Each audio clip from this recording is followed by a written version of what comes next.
이는 심판의 명백한 권력 남용으로 스포츠 정신을 짓밟고 경기를 흔드는 단순한 실수에 가까웠습니다.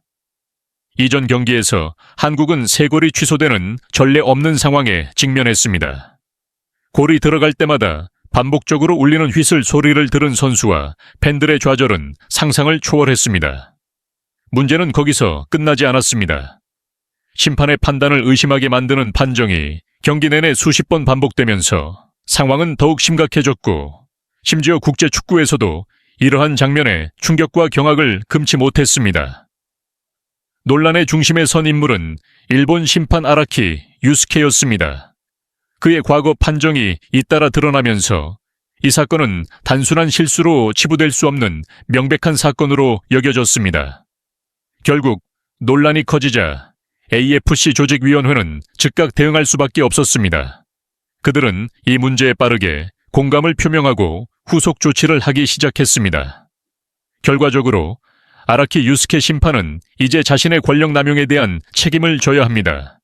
지금 빠르게 움직이는 뉴스에서 경기 내용과 외신 보도를 알아보도록 하겠습니다.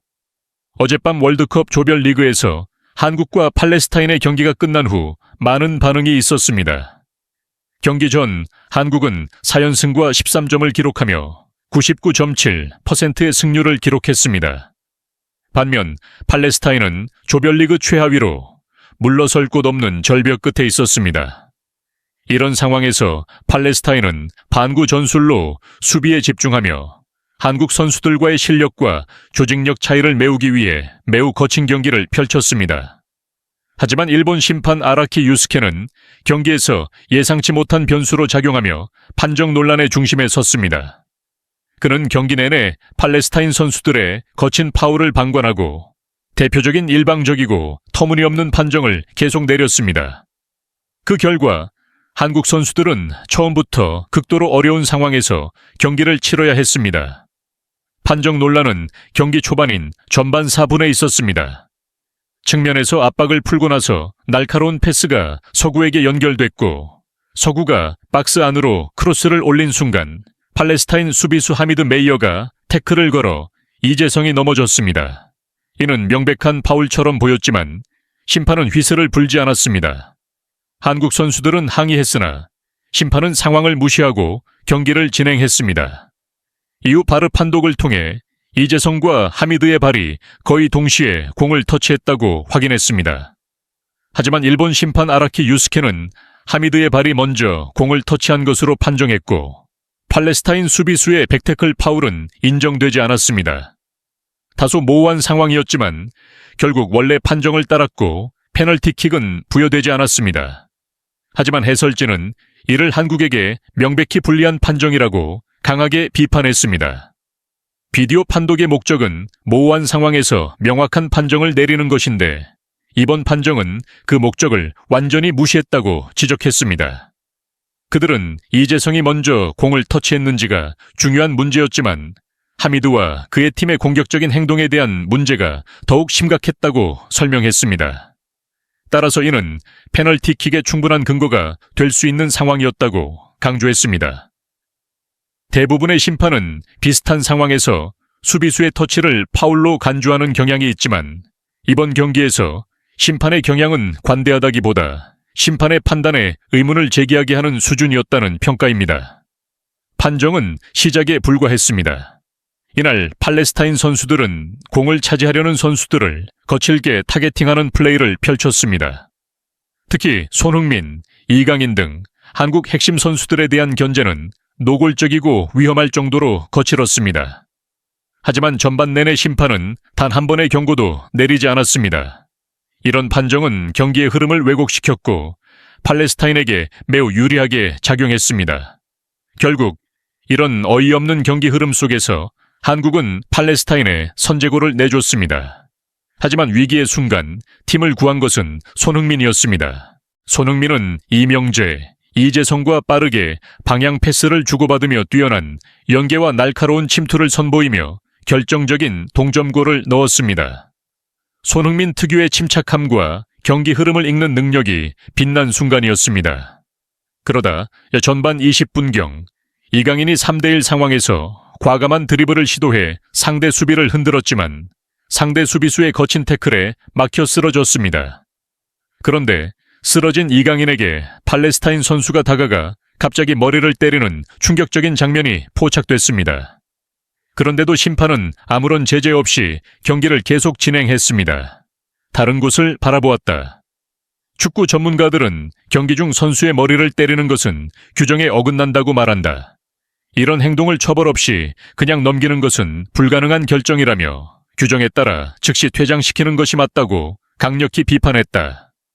전반 종료 직전 이강인의 코너킥이 박영우의 헤딩골로 이어지는 듯했지만 심판이 갑자기 휘슬을 불고 골을 취소했다.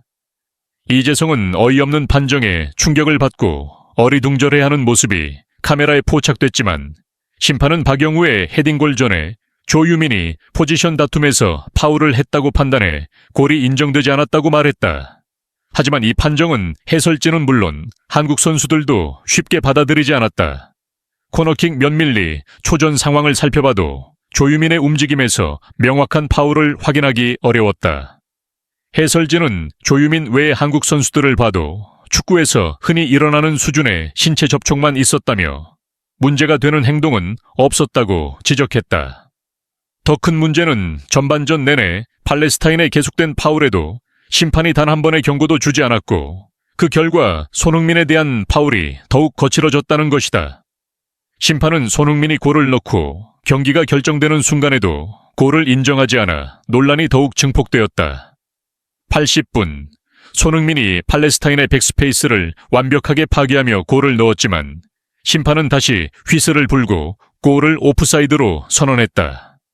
손흥민은 오프사이드가 아니었다고 강하게 주장했지만 심판은 비디오 검토 결과를 바탕으로 판정을 뒤집지 않았다. 하지만 논란의 중심은 비디오 검토 결과였다. VAR 화면에서는 손흥민이 약간 앞서는 것처럼 보였지만 카메라 각도와 부심의 라인 설정에 따라 다르게 해석될 수 있었다. 가장 큰 문제는 부심의 라인을 정확하게 설정하지 않은 것이었다. 이는 라인이 손흥민과 팔레스타인 수비수 카밀로 실바의 뒤가 아닌 두 선수의 위치를 기준으로 설정됐다는 사실이 밝혀졌기 때문이다.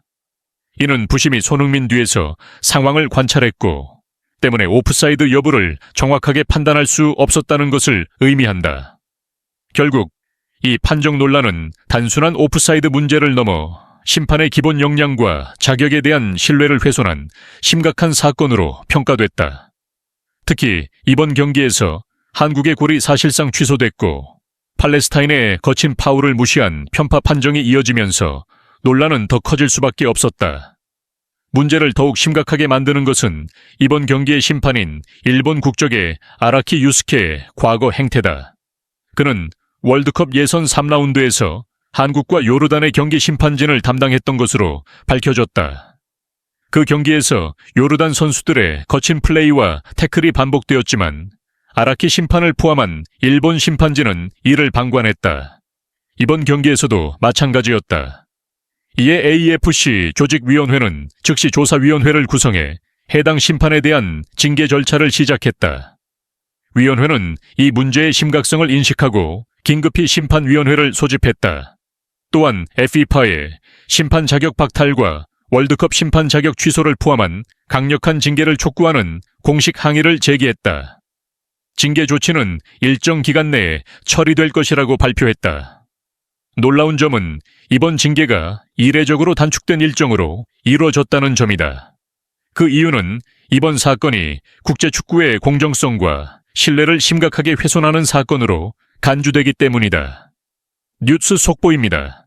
구독과 좋아요는 영상 제작에 큰 힘이 됩니다. 시청해 주셔서 정말 감사합니다.